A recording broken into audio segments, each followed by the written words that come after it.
High friend welcome to my channel blessings cake. आज आमी एक एनिभार्सारि थीम केकर सम्पूर्ण डेकोरेशन बनिए देखाबो आपनादेर काछे। এই কেকটা ম্যাঙ্গো কেকের বেশের উপর ছিল। 1 পাউন্ড ম্যাঙ্গো কেকের রেসিপির লিঙ্ক ডেসক্রিপশন বক্সে দিয়ে দেব, সেটা দেখে আপনারা পারফেক্টভাবে একটা ম্যাঙ্গো স্পঞ্জ কেক বানাতে পারবেন। দেখুন আমি মোল্ড আউট করে লেয়ার কাট থেকেই আপনাদের দেখিয়ে দিচ্ছি। খুব সুন্দরভাবে একটা স্পঞ্জ রেডি হয়ে গেছে। এইভাবে যদি স্পঞ্জ রেডি করে কেক বানান, কেকগুলো খেতে খুব সুন্দর হয়, খুব নরম সফট একটা স্পঞ্জ কেক। খুব সুন্দরভাবে 3টে লেয়ারে কাটা হয়ে গেল। এই কেকটার অর্ডার যে ম্যাডাম দিয়েছিলেন, ওনাদের নিজেদেরই কেকের দোকান আছে ওনার ভাইয়ের। তো উনি বলছিলেন যে এই ধরনের বড়ই দোকান, কিন্তু উনি আমার কাছ থেকে অর্ডার করতে আমি অবাক হয়ে গেলাম। উনি ফোন করে বললেন যে আমি 1 পাউন্ডের একটা থিম কেক চাই, অ্যানিভার্সারি থিম কেক আমার দেওর আর দেওরের স্ত্রীকে গিফট করব আমার যাকে। তখন আমি বললাম আপনাদের তো দোকান আছে অনেক বড়। বলছে থাক, আমি শুনেছি আপনার কেকের টেস্ট খুব ভালো, আমি আপনার কাছ থেকে একটা কেক নিতে চাই। ওই জন্য আমাকে উনি অর্ডার করেছেন। আমি কি করব খুঁজে পাচ্ছিলাম না। ঠিক আছে ম্যাডাম, আপনি কখন নেবেন? না আমি আজকে সন্ধ্যেতে নেব। আমি বললাম 6 ঘন্টা সেট না করলে কেকের টেস্ট আসবে না ঠিক মতন, আপনি তো কালকে বলতে পারতেন, গতকাল। বলছে ঠিক আছে, আপনি যেমন হয় আপনি বানিয়ে দিন। আমি আর কি করব, আমি অর্ডারটা নিয়ে নিলাম। আর যতটা সম্ভব আমার যতটা বেস্ট দেওয়ার সমস্ত কিছু দিয়ে আমি বানিয়ে দিলাম। ওনাদের খুবই পছন্দ হয়েছিল, উনি ছবি শেয়ার করেছিলেন হোয়াটসঅ্যাপে, আর খুবই খুশি হয়েছিলেন। কেকটার ডেকোরেশনও খুব ভালো লেগেছে ওনাদের। আর দেখুন আমি কিভাবে ধীরে ধীরে কেকটা লেয়ারগুলো ভরে নিচ্ছি ক্রিম দিয়ে, ক্রাশ দিয়ে। এভাবে আপনারাও বাড়িতে একটা কেক বানালে সবাই খুব খুশি হয়ে যাবে। আর এই ধরনের ম্যাঙ্গো কেকগুলো, এখন তো ম্যাঙ্গো সিজন, খুব ভালোও লাগে খেতে। যদি পাকা আম অ্যাভেলেবল থাকে আপনাদের কাছে, আপনারা পাকা আম ছোট ছোট করে কেটে মোরব্বার মতন চিনির জলে একটু ফুটিয়ে নেবেন ভালোভাবে গাঢ় করে। সেই টুকরোগুলো লেয়ারে দিয়ে এইভাবে কেক বানাবেন, আরও সুস্বাদু হয় খেতে। যখন প্রত্যেকটা বাইটে একটা করে আমের টুকরো পড়বে, খুব সুন্দর খেতে হয়। একেবারে উপরে লেয়ারটাও আমি ভালোভাবে সোপ করে নিচ্ছি। আর এখানে দেখুন আমি সুগার সিরাপের সাথে 2 টেবিল স্পুন ম্যাঙ্গো ক্রাশ মিশিয়ে নিয়েছিলাম। ওই জন্য ইয়েলো কালারের একটা সুগার সিরাপের রং হয়েছে। ধীরে ধীরে আমি ক্রাম কোটিং করে নেব। অবশ্যই ক্রাম কোটিং করে নেবেন বন্ধুরা। ভালোভাবে ক্রাম কোটিং করে নিলে অল্প ক্রিমের উপর খুব সুন্দরভাবে একটা ফিনিশিং আনা যায়। আমি বোর্ডটা মুছে নিয়ে ফ্রিজের মধ্যে 15 মিনিট সেট করতে রেখে দেব। এরপরে অল্প অল্প করে ক্রিম দিয়ে খুব সুন্দরভাবে আমি ফিনিশিং করে নেব। কেকের মধ্যে অতিরিক্ত ক্রিম দিলে কেকটা খেতে খুব একটা ভালো লাগে না, তাই যতটা সম্ভব অল্প অল্প করে ক্রিম দিয়েই ফিনিশিংটা করে নেওয়ার চেষ্টা করবেন।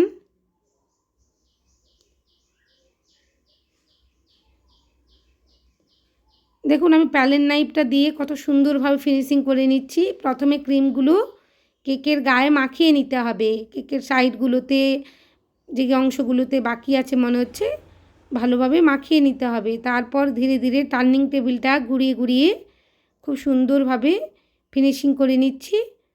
আপনাদেরকে এখানে ক্লিয়ারভাবে আমি সমস্ত কিছুই কিভাবে ফিনিশিং করছি দেখিয়ে দিচ্ছি। যারা আমার বিগিনার বন্ধুরা আছেন তারা এই ভিডিওটা দেখে অনায়াসেই খুব সুন্দরভাবে একটা কেক ফিনিশিং করতে পারবেন।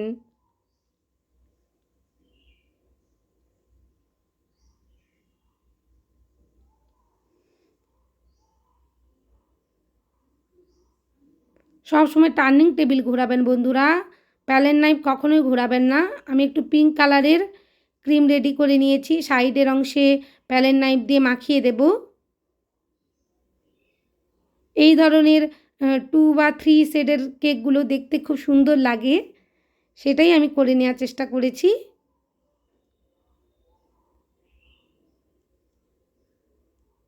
এরপর ইয়েলো কালারের ক্রিম রেডি করেছিলাম, সেটা উপরের অংশ থেকে আমি একটু একটু করে প্যালেট নাইফ দিয়ে লাগিয়ে দিচ্ছি দেখুন। আর প্যালেট নাইফটা এক্ষেত্রে ব্যবহারের সময় সব সময় ভালোভাবে ক্লিন করে নিতে হবে কিচেন রুমালের মধ্যে, নাহলে একটা কালারের সঙ্গে আরেকটা কালার মিলিয়ে যাবে, ভালো লাগবে না তখন। আর খুবই সাবধানতার সঙ্গে এই কাজগুলো করতে হবে। দেখুন উপরের অংশটাও আমি খুব সুন্দরভাবে এজেসগুলো ক্লিয়ার করে নিচ্ছি। এরপরে আমি বোর্ডটা ক্লিন করে নিয়ে একটা ছোট্ট স্টার নোজেল দিয়ে নিচের বর্ডারে একটা ডিজাইন করে দেব খুব সুন্দরভাবে। এইভাবে ডিজাইন করলে কেকটা দেখতে খুব ভালো লাগে।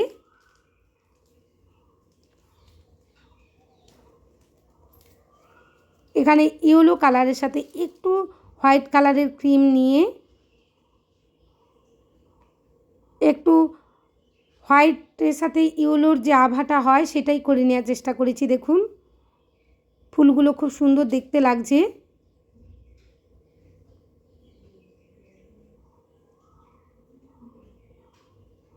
ফ্রিজের মধ্যে আমি সেট করতে রেখে দেব। এরপর আমি ফন্ডেন্টের কাজটা করে নিচ্ছি। এখানে দেখুন আমি ম্যান আর উমেনের যে ফেসটা হয় সেটাই বানিয়ে নিচ্ছি। একটু দ্রুত দেখিয়ে দিয়েছি এখানে, আপনারা একটু দেখে বুঝে নেবেন। আর হাতটা একটু উঠে যাচ্ছিল, ক্যামেরাটা আমি একাই তো ভিডিও করি বন্ধুরা, ক্যামেরাটা কত দূরে ছিল ফোকাসটা ঠিক কাজ করতে করতে বুঝতে পারছিলাম না। তবুও তারই মধ্যে আমি আপনাদেরকে দেখিয়ে দেওয়ার চেষ্টা করছি, আপনারা একটু দেখে নেবেন। যে সমস্ত বন্ধুরা আমার ফন্ডেন্ট নিয়ে কাজ করতে চান, আমি মনে করি এই ভিডিওটা দেখে তারা অনায়াসেই পারবে। আর এই গরমে ফন্ডেন্ট নিয়ে কাজ করতে গেলে সবসময় টাইলস পাউডার ব্যবহার করবেন। একটু ফন্ডেন্টের মধ্যে অল্প করে মিশিয়ে নেবেন, বেশি মেশাবেন না। আর যে সমস্ত বন্ধুদের এসি আছে তারা অবশ্যই এই সামার সিজনে এসির মধ্যে এই ফন্ডেন্টের কাজগুলো করলে ভালো হয়, খুব দ্রুত কাজ করা যায়। না হলে চারিদিকে ফন্ডেন্টগুলো তো এমনি সুগার পেস্ট, এগুলো চারিদিকে আটকাতে থাকে, হাতের একটার সাথে আরেকটা মিশে যাওয়ার সম্ভাবনা থাকে। দেখুন ধীরে ধীরে আমি ফেসের মধ্যে চোখটাও করে নিচ্ছি। এই কাজগুলো খুবই ধৈর্য ধরে ধীরে ধীরে করতে হয়। একই রকমভাবে আমি দুটো ফেস করে নিয়েছি, একটা ব্রাইড আর একটা গ্রুম দুজনেরই, একটা ম্যান ফেস আর একটা উমেন ফেস। দেখুন এখানে আমি ম্যানের যে কানটা হয় সেটা করে নিলাম, এরপর বডিগুলো করে নিচ্ছি।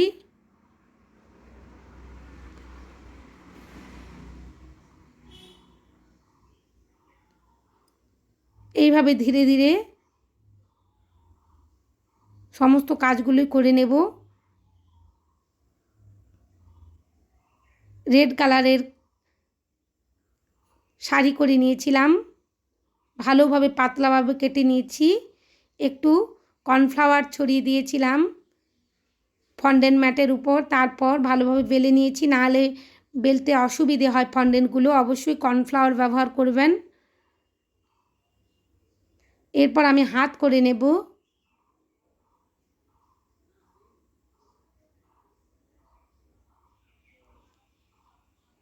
একটু ধৈর্য ধরে করলে সবই পারা যায় বন্ধুরা। আর সবসময় একটু ভালো দামি ফন্ডেন্ট ব্যবহার করার চেষ্টা করবেন।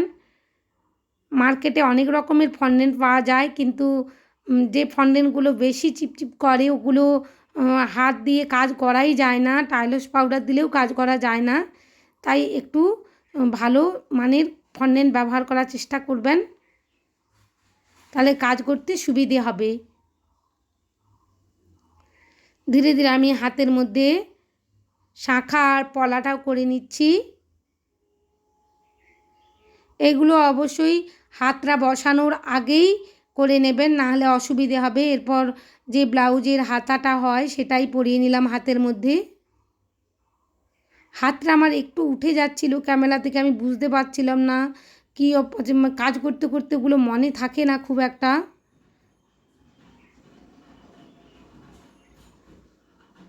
এরপরে আমি একটা স্কিওয়ার দিয়ে হাতটা লাগিয়ে নিয়েছি, কাপড়ের অংশটাও পরিয়ে নিয়েছি, আঁচল করে নিয়েছি। এরপর আমি গলার একটা হার করে নেব।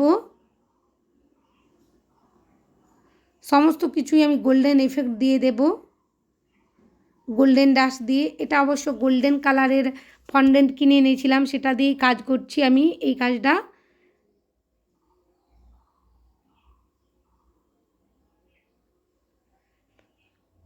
এরপরে আমি ম্যান টপারটা বানিয়ে নেব। একটু ব্ল্যাক কালারের ফন্ডেন্ট নিয়েছি, ভালোভাবে প্যান্টটা করে নিলাম। এরপর উপরের অংশে জামাটা করে নেব। ব্ল্যাক কালারের ফন্ডেন্টগুলো হাতে লাগলে উঠতেই চায় না, আর এই গরমে তো ভীষণভাবে চিপচিপ করতে থাকে। এবার ম্যানের যে বডির অংশটা সেটাই করে নেওয়ার চেষ্টা করছি। আর এই ফন্ডেন্টের কাজ অনেক প্র্যাকটিসের কাজ, এগুলো প্র্যাকটিস না করলে ভালো আসে না। যে যত প্র্যাকটিস করবে তত তার হাতটা ভালো হবে। দেখুন এখানে ম্যানের হাতও করে নিচ্ছি, যেহেতু হোয়াইট কালারের শার্ট করেছি তাই হাতের যে হাতল হয় জামার সেটাও হোয়াইট কালারের করে নিয়েছি। আর একটু অংশ থেকে হাতটা যে আমাদের জামা থেকে বেরিয়ে থাকে, হাতের যে প্লামটা চেটুটা সেটাই করে নিয়েছি। একটু ওয়াটার দিয়ে ভালোভাবে আটকে নিলাম। ম্যানের হাতটাও আমি রেখে দেব।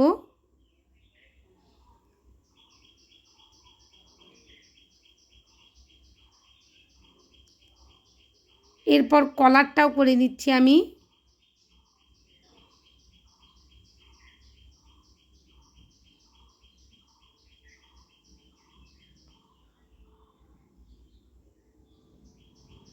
এরপর ছোট ছোট করে আমি জামার বোতামটা করে নিচ্ছি, শার্টের মধ্যে যে বোতাম থাকে সেটাই করে নেওয়ার চেষ্টা করছি।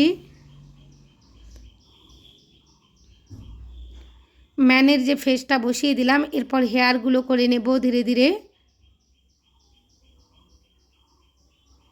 কালো ফন্ডেন্ট নিয়ে কাজ করার সময় খুবই সাবধানতা অবলম্বন করতে হয়, নাহলে চারিদিকে জামা যে করেছি হোয়াইট কালারের ওগুলোর মধ্যে লাগলে আর উঠতে চাইবে না, খারাপ লাগবে দেখতে। তাই খুবই সাবধানতার সঙ্গে কালো ফন্ডেন্ট নিয়ে কাজ করার সময় করবেন।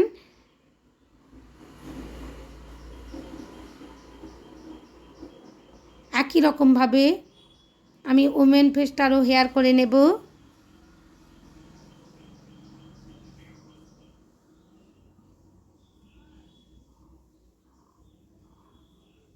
খুবই ধীরে ধীরে কাজগুলো করতে হবে। দেখুন আমি এখানে দেখিয়ে দিচ্ছি কিভাবে আমি অল্প অল্প করে ফন্ডেন্ট নিয়ে হেয়ারগুলো করে নিচ্ছি। আপনারাও চেষ্টা করলে নিশ্চয়ই পারবেন। সব কাজই করা যায় বন্ধুরা, একটু চেষ্টা করলে। আমি একটু মাথার চুলে যে ফুল বাঁধে মেয়েরা সেটাই করে নিয়েছি। দেখুন মাথার চুলে একটু ফুল বেঁধে দিয়েছি, আর একটা এডিবল রেড কালারের পেন দিয়ে খুব সুন্দরভাবে কপালে একটা টিপ পরিয়ে দিয়েছি।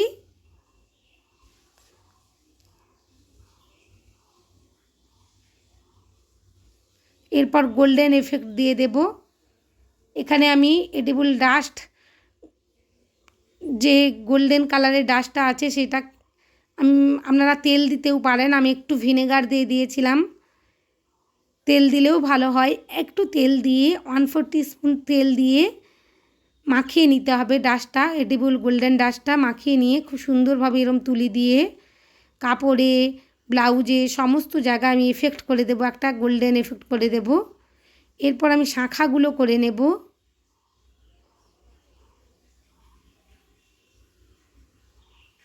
খুব সুন্দরভাবে শাঁখাগুলো করে নিয়েছি। এরপরে লাল রঙের পলাগুলোও করে নেব, যেগুলো আমরা বিয়ের সময় দিয়ে থাকি উপহার, সেই রকম ধরনেরই। এরপর একটা গাছ কৌটো করে নেব, সিঁদুর কৌটোও বলে ওটাকে। সিঁদুর কৌটো খুব সুন্দর একটা লাল রঙের লম্বা মতন হয়ে থাকে, সিঁদুর কৌটো থাকে। বিয়ের সময় নববধূর হাতে, ব্রাইডের হাতে থাকে, সেই রকম ধরনেরই একটা সিঁদুর কৌটো করে নেওয়ার চেষ্টা করছি।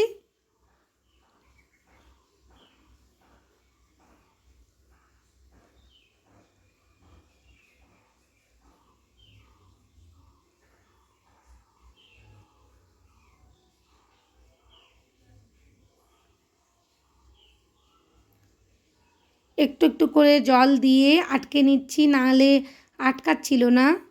এখানে সে দিদি বলেছিলেন যে আপনি একটু গহনা করে দেবেন, অর্নামেন্টসগুলো করে দেবেন।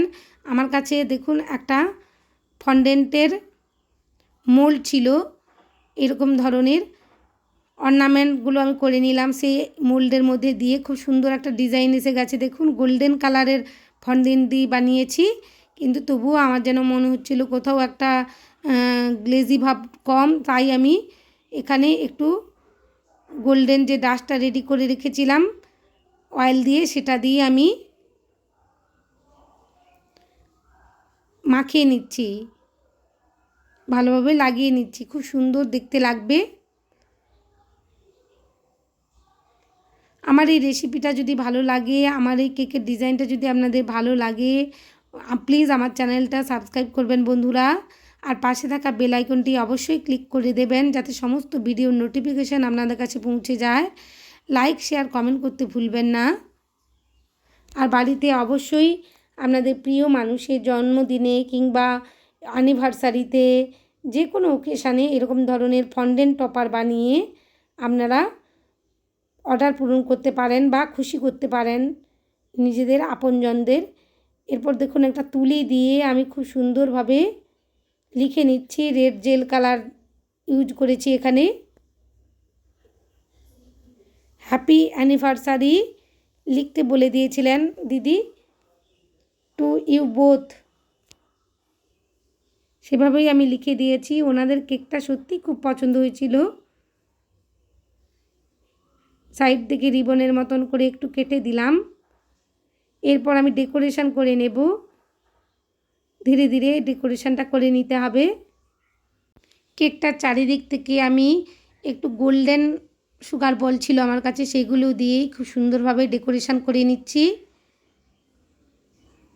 ধীরে ধীরে কাজগুলো করতে হবে, কখনোই তাড়াহুড়ো করা যাবে না। কেকটা দেখতে অসাধারণ লাগছে। এরপর টপারগুলো আমি ধীরে ধীরে বসিয়ে দেব। দেখুন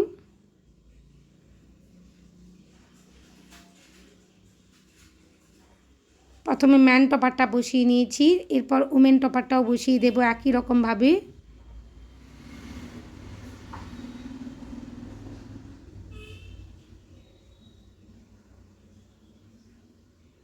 এই টপারগুলো আগের দিন বানিয়ে এয়ারটাইট বক্সে রেখে দিলে খুব সুন্দরভাবে সেট হয়ে যায়।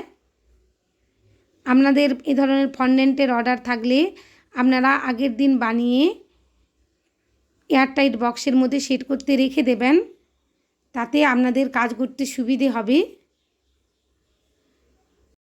সিঁদুর কৌটোটাও বসিয়ে দিলাম। এরপর অর্নামেন্টসের যে প্লেটটা বানিয়ে রেখেছিলাম সেটাও বসিয়ে দিলাম। এরপর শাঁখা পলাটাও আমি বসিয়ে দেব। কেকটা খুব সুন্দর লাগছে দেখতে। আপনাদের কেমন লাগছে প্লিজ কমেন্ট করবেন। সবাই খুব ভালো থাকবেন বন্ধুরা। আমার চ্যানেলে নতুন এসে থাকলে প্লিজ বন্ধুরা আমার চ্যানেলটা সাবস্ক্রাইব করবার অনুরোধ রইল। ধীরে ধীরে দেখুন আমি উপর থেকেও খুব সুন্দরভাবে কয়েকটা গোল্ডেন সুগার বল ডেকোরেট করে দিচ্ছি।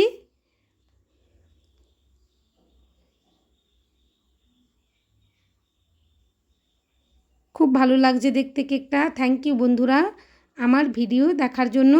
আর এখানে যে আমি অ্যানিভার্সারি লিখে রেখেছিলাম happy anniversary to you both, সেটাও বসিয়ে দিলাম। অনেক ধন্যবাদ।